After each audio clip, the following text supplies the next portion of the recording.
Hey friends, welcome to a special episode of the Family Vacationer. You want a different type of adventure with your family? How about a skiff boat ride through the swamps? Or a nature hike up close and personal with alligators? Or maybe just relaxing with friendly deer standing right next to your front porch? Well, today we're talking about one of Georgia's hidden treasures, Stephen C. Foster State Park. It's all on this special episode of the Family Vacationer, and it all starts now. Welcome to the Family Vacationer with Rob and Danny, the go-to podcast for families on the move. Welcome to the Family Vacationer, everyone. If you're looking for a vacation that's off the grid and most likely different than any other vacation you've taken before, this episode is for you. Dan just got back from checking out Stephen C. Foster State Park with his family and some extended family members. So today we're breaking down all the info you need to know for an adventurous memory-making outing with your family. All right, Dan, let's start with the first question. Where is Stephen C. Foster State Park? Yes, well, if you're in Georgia, get on 75 and head south, way south. We're in the Okefenokee Swamp. Now, this is directly east of Valdosta, and it's around, as the crow flies, around 17 miles north of the Florida border and about 50 miles from the beach. Now, this is technically listed as Fargo, Georgia, but when you are in Fargo, you have to take this one road that takes you all the way into the park, and it's a 17-mile drive. It's really pretty, but it's a 17-mile drive, and you'll eventually pass through the campsite, the park gates. And one thing you need to know, Rob, is that the gate closes at 10 o'clock at night, and it does not open. Yeah. So no midnight. No sneaking out to runs. No ice cream runs. All right. Well, before we go any further, let's just set the stage here. What made you want to go to Stephen C. Foster State Park to begin with? Well, I'm just going to go ahead and admit it. I'm not really a camping type person. Me neither. I like hotels. I love traveling, but I'm a hotel guy. My wife, Amber, has always wanted to see the stars, a sky without the light pollution. Right. Now, I've seen it, been there, done that many times. During Desert Storm, I was living way out in the desert in a foxhole, so I'm seeing it all the time. But this is something she's always wanted to see, the Milky Way. And Stephen C. Foster State Park is a certified dark sky park, certified by the International Dark Sky Association, which I didn't know exists. Yeah, I didn't either. Right. So International Dark Sky Association. All right. Dark sky. Yeah. So I really, this was her idea. I really wanted to make this happen. And so we decided to take off to the park and see what we could see.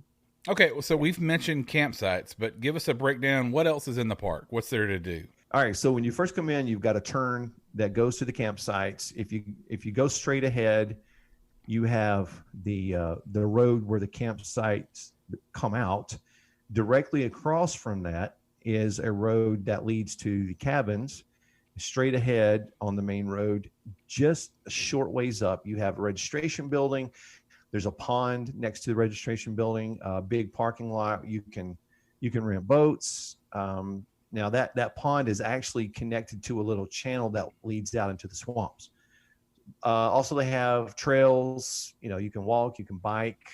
And one of the trails that we did it's got, a lot of it, a wooden walkway. It's kind of like you're walking on a bridge with no railing on the sides.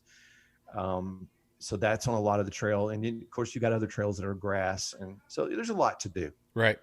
So for someone like me who is not a camping person, when I hear the word cabin, that strikes a little fear, not necessarily fear, but some trepidation there. Are these, so what exactly do the cabins look like is, I guess, what I'm driving at here. Yeah. The cabins, I believe, are misnamed. They are incorrectly named because the cabins are really, they're houses. Mm-hmm. Now, when you go into the house, you're in the one big room, which is the dining room, living room, kitchen, kind of all in one room. Right. And you got identical sides. If you go to the left or the right, you've got you got a bedroom with a bathroom outside, closet space in there. No TVs inside the bedrooms, but there is one in the living room. And I just want to say something. These houses are very modern looking. Right. And when we walked in, everybody kind of said the same thing. We all said, "Where's the swimming pool?" Because it smelled like clean. It Right. had that chlorine smell, but you could tell it had been thoroughly cleaned. Sure. So it was really nice. It was a really nice place. And the other question that came to mind, because you mentioned in the intro about, getting up and close and personal with alligators. That's not really something that's on my list of things to do when you're on these wooden walkways. You have to worry about wildlife coming right up to you, or? Well, it's not, at no time did I feel unsafe. Okay. But I will say this, my family, I didn't go. I hung back in the room for a little while. They did a hike. You wanted to see what would happen? Yeah, I just wanted to see if they made it back first. So, but they came back safely. They came back all telling the story of an alligator that hissed at them.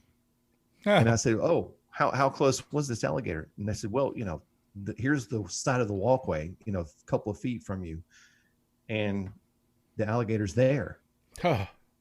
Now they said, it goes down though. So it was kind of like down several feet below where the walkway would be. Wow. It sounded a little close to me, but Right. They said as they walked by, it hissed at them. So the next day I said, we were out riding bikes and I love mountain biking. So I said, let's hit that trail one time on the bike. It's less than a mile. Won't take but just a few minutes. We came across that area and they said, "Oh, there it is."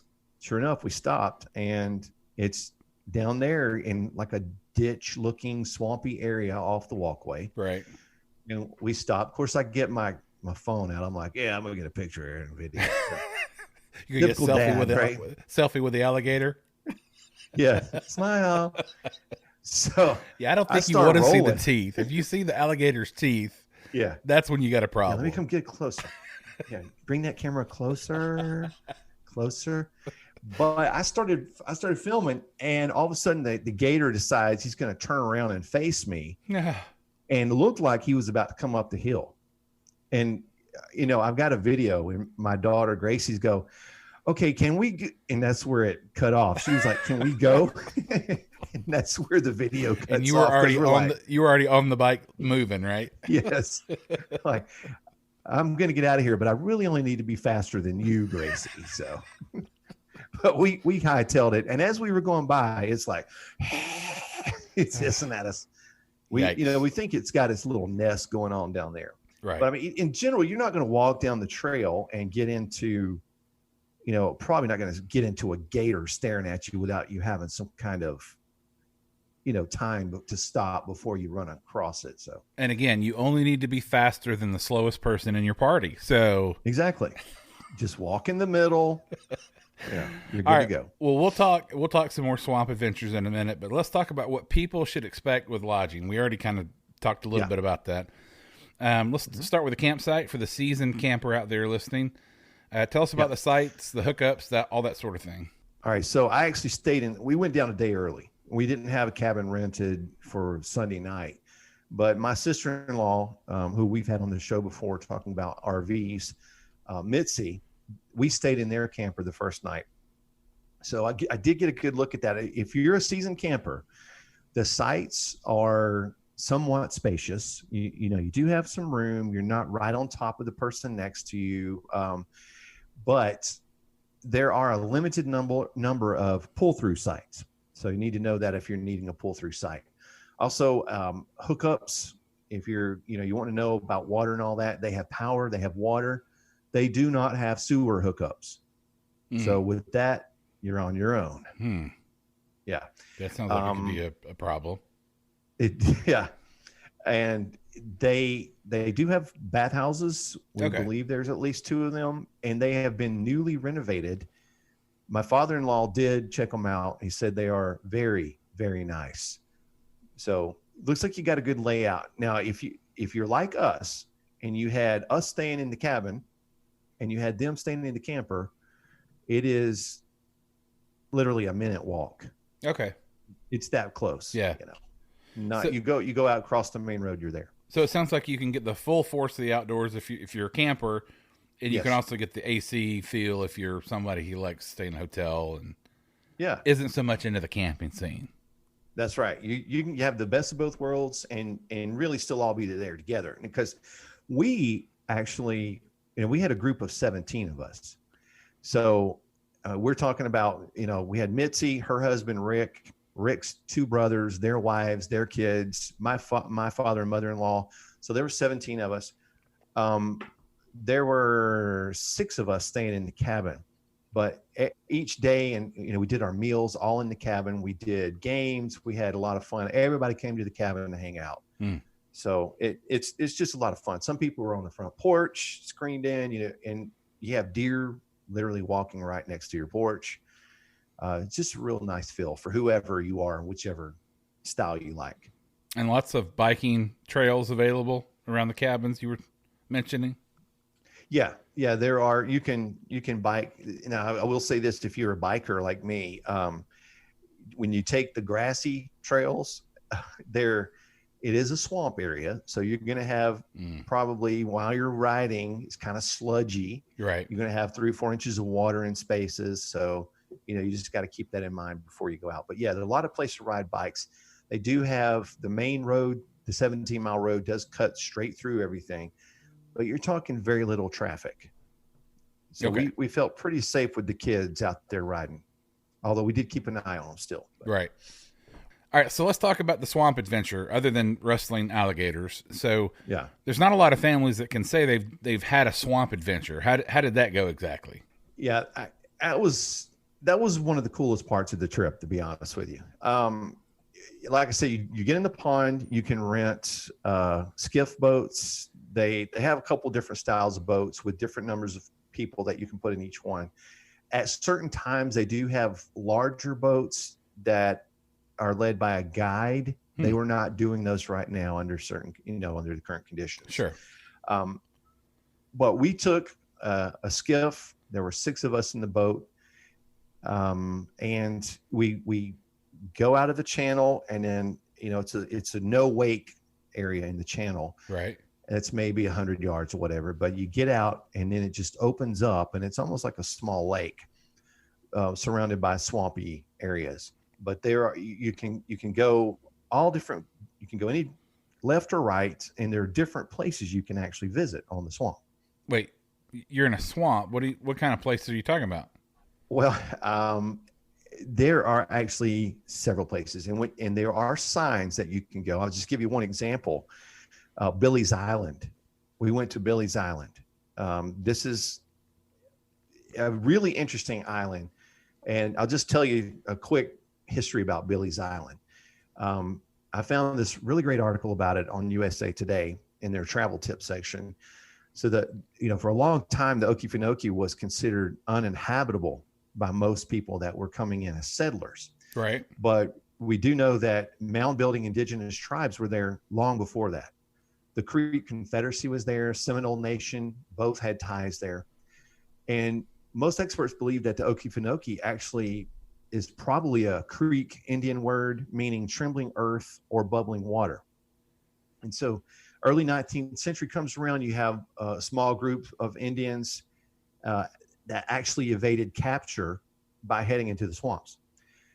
They had a community. The community grew. Some escaped slaves would go there, and even some AWOL soldiers would go there, but they were all welcomed into the community no matter what.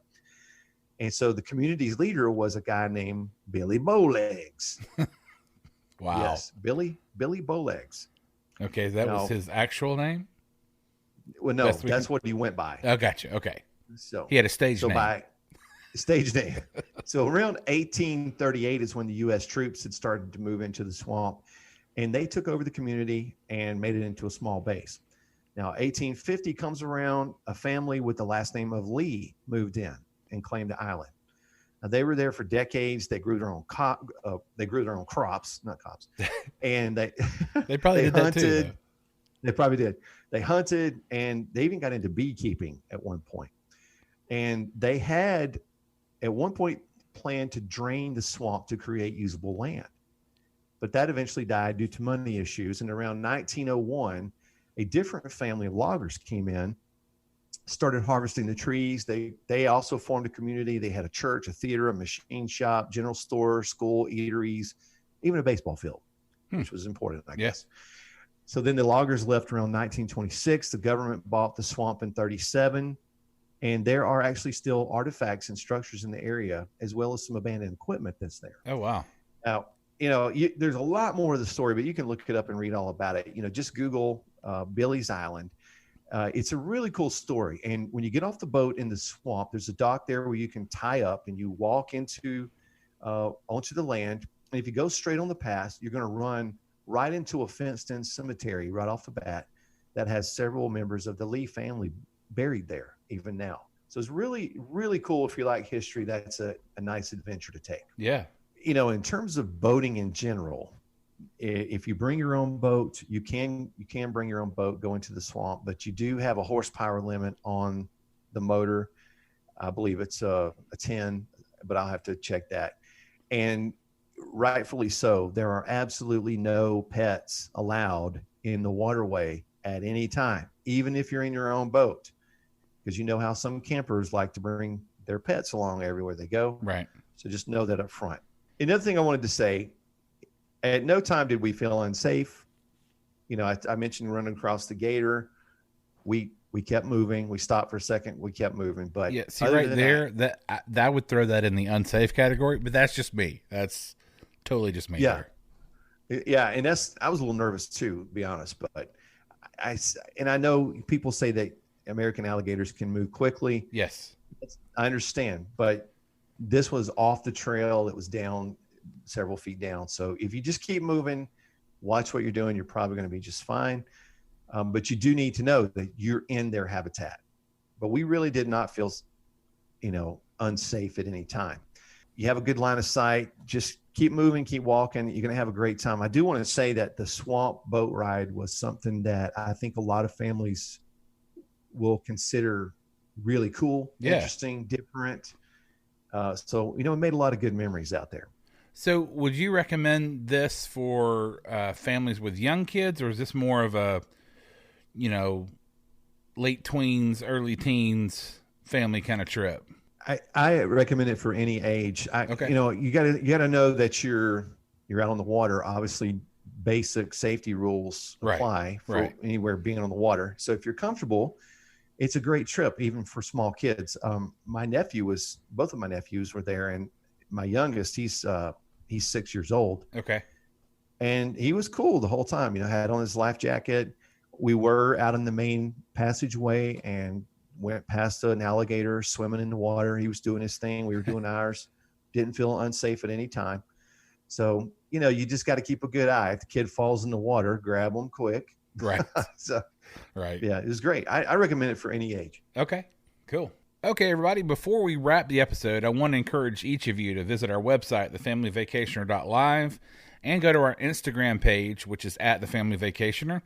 We're going to post some pics from Danny's trip, even some short videos that Dan shot. Be sure to visit the website for Stephen C. Foster State Park. Make your reservations for your off-the-grid getaway, and most of all, make some good quality memories with your family. Check back with us next week as we go to the Outer Banks of North Carolina. That'll be our next episode of The Family Vacationer. Thanks for listening.